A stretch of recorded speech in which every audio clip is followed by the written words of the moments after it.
berbicara tentang penipuan ya Pak ya, yang tadi Iya, Bapak bilang ini. Ini kami iya. dapat ada datanya Pak, bahwa ada 248 kasus perdagangan manusia Pak, yang melibatkan para pekerja migran Indonesia katanya, khususnya di Arab Saudi Pak, pada tahun 2012-2023.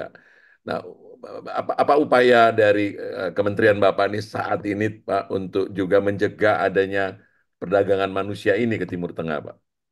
Oh ya, terima kasih Pak. Dalam program prioritas nanti ke depan nih Bapak Menteri kami ya mungkin sudah menyiapkan karena prinsipnya memang meningkatkan pelindungan PMI ya. Yang kedua menambah devisa. Jadi ini satu sisi kita ingin menambah devisa. Jadi eh, dengan PMI kita berangkat kerja luar negeri tentu akan menambah devisa kita. Yang tadi kami katakan hampir 270 triliun ya.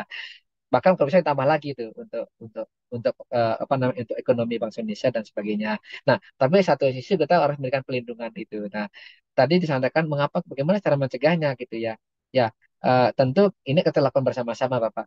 Kami misalnya ke depan bersama dengan imigrasi dan sebagainya ya karena kan eh, eh, apa namanya daerah-daerah untuk pemberangkatan daripada PMI itu kan melalui jalur jalur udara, jalur darat, perbatasan dan sebagainya atau laut dan sebagainya. Ini kita akan melakukan koordinasi dan kerjasama bagaimana kita mencegah warga negara Indonesia yang berangkat secara non prosedural ke luar negeri demikian. Jadi ke depan kita akan lebih kuat lagi tata kelola penempatan ini nanti akan dan pelindungan kita akan lebih kuatkan lagi. Kita ingin berharap bahwa untuk tata kelola penempatan itu kita ke depan sampai 5 tahun ke depan kita akan lebih mengandalkan yang namanya profesional dan terampil gitu. Dan sekarang kan masih ada yang tadi domestic worker atau low skill yang mungkin maaf asisten rumah tangga dan sebagainya. Nanti kita akan kurang itu ke depan, tapi kita lebih kepada profesional penempatannya yang sudah dilatih kemampuannya.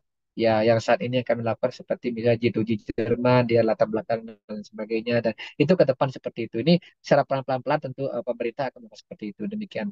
Seperti Filipina misalnya luar biasa tuh. Jadi ada tempat pelatihan dan sebagainya, memiliki bank data untuk pekerja migrannya sangat besar sekali. Nah, kami nanti ke depan seperti itu untuk menyiapkan yang namanya profesional dan terampil di bidang tata kelola penempatan klinik. Demikian Pak Roy. Iya bisa dibayangkan, Pak ya. Jadi kayak Iya, Bapak sendiri punya data. Kalau di kalau saya dulu kerja di bank, Pak. Jadi itu iya. datanya namanya talent pool. Oh, talent pool ya betul betul. Wah, itu kumpulan yang udah yang talent-talent, Pak ya. Yang Ya, itu sudah siap ditempatkan istilahnya, Pak. Jadi iya, mungkin kalau itu ya itu membantu kita juga ya Pak ya, membantu para para PMI ini untuk nanti iya, ditempatkan di luar itu yang lebih layak gitu Pak ya, lebih layak betul. istilahnya lebih layak secara upah, secara jaminan segala macam, dan dia mendatangkan tadi keinginan Bapak tuh devisa yang Iya, besar betul. Yang bagi besar ya. negara kita.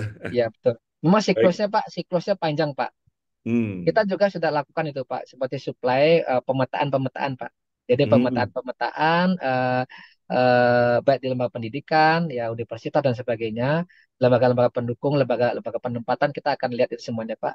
Berapa misalnya dari kita kan ke luar negeri nih, kita namanya promosi dan perluasan pemanfaatan eh, pemanfaatan untuk perluasan di luar negeri seperti apa untuk promosinya. Ya, kedua bagaimana kita melakukan pelindungan itu seperti bagaimana penempatan yang profesional dan juga sampai pemberdayaan. Kami juga ada pemberdayaan Pak. Karena PMI Hmm. ini sebelum bekerja, selama bekerja luar negeri dan setelah bekerja itu kan dia kan jadi purna. Purna PMI Hmm. juga kami lakukan namanya pemberdayaan. Pemberdayaan apa? Secara ekonomi, misalnya membuat UMKM dan sebagainya. Itu kita lakukan. Kita banyak punya namanya perhimpunan usahawan daripada PMI kita.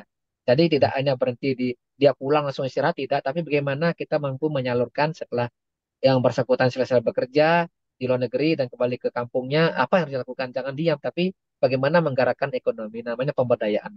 Jadi ini satu rangkaian siklus Ya. yang sampai hulu sampai hilir demikian. Ini yang kami lakukan, Bapak. Terima kasih, Pak. Ya, terima Terima kasih. kasih Pak Ketut. Nah ini tadi Ya, Bapak berkali-kali menyebut soal pemberangkatan ilegal Pak ya. ya, Itu kan yang berangkatkan pasti ada agennya. Agennya itu bisa legal, bisa tidak legal Pak. Bisa aja agen ya, legal, betul. prosesnya tidak legal Pak ya. Ada Ya, juga yang individu gelap-gelap dia kirimkan gitu. Nah bagaimana upaya pemerintah sekarang sudah berstatus kementerian ya Pak, BP2M ini Ya. untuk mencegah, mengurangi ya Pak, para agen-agen tadi yang mengirimkan secara ilegal ke khususnya ke Timur Tengah Pak. Oh ya, terima kasih Pak. Nanti kami menunggu beberapa kebijakan dan juga program strategi dari kementerian kami. Nanti tentu kami akan menggunakan sistem, kalau apabila pemerkatnya ada, kalau yang ada P3MI, karena P3MI pun juga ada yang sudah dicabut ininya, dicabut namanya, dicabut izinnya, karena banyak-banyak faktor pencabutan izin. Ini di tahun berdasarkan Permenaker ya, ini kami dapatkan datanya juga, ini ada pencabutan P3M itu sampai di angka 207 dari tahun 2015 sampai tahun 2024 ini. Perusahaan penempatan bahkan dicabut ininya, apa izin izin penempatannya dicabut oleh Menaker itu sebanyak 207. Nah, sedangkan kami pun juga menunda layanan oleh Badan Perlindungan Pekerjaan Indonesia itu. Jadi ada 27 yang dicabut izinnya oleh Menaker, Kementerian Tenaga Kerja. Nah, artinya apa?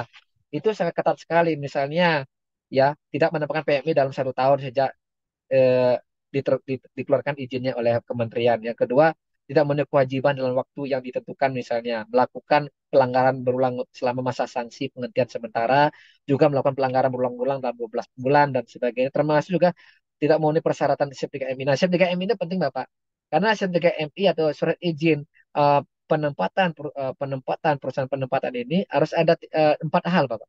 Yang pertama harus memiliki surat perjanjian kerjasama penempatan. Jadi perusahaan kita ini dengan perusahaan agensi yang ada di luar negeri itu harus ada sebuah kerjasama penempatan dulu. Nah, setelah ada kerjasama penempatan, yang kedua ada pastikan bahwa pemberi kerja itu sudah ada permintaan berapa sih meminta PMI kita, apa sih job ordernya. Nah, itu udah jelas sekali tertuang di dalam sebuah perjanjian itu. Dan ketika ada perjanjian penempatan juga perjanjian kerjasama, ini harus kita miliki semua oleh perusahaan penempatan. Ya, jadi tidak mudah. Nah, kami ke depan untuk ilegal-ilegal ini kami terus melakukan upaya-upaya Pak. Pertama seperti mencegah yang kami lakukan. Nanti apa sih nama sebutannya, apa reaksi cepat dan sebagainya. Ketika ada informasi kami langsung bergerak. Ya, kami akan bentuk tim-tim Pak. Tim-tim mungkin daerah-daerah yang memang kami kantong-kantong PMI, termasuk juga tempat-tempat pemberangkatan daripada PMI kita. Mungkin daerah-daerah seperti misalnya Soekarno-Hatta, melalui bandara udara, Kepri yang kita katakan perbatasan-perbatasan laut dan sebagainya, itu mungkin perlu kami lakukan suatu reaksi cepat apabila mencegah PMI kita yang berangkat secara ilegal. Tapi itu ada upaya-upaya yang sifatnya tentu kami katakan bersifat preventif maupun bersifat penindakan represif. Tapi kami berharap lebih pada masyarakat ada kesadarannya gitu, atau preemptif ya istilahnya. Itu ada kesadaran bahwa bekerjalah dengan sesuai ketentuan demikian. Nah, dengan menyadari ini tentu masa kita akan lebih baik, tidak ada masalah. Kalau ada masalah-masalah tentu segera negara akan hadir.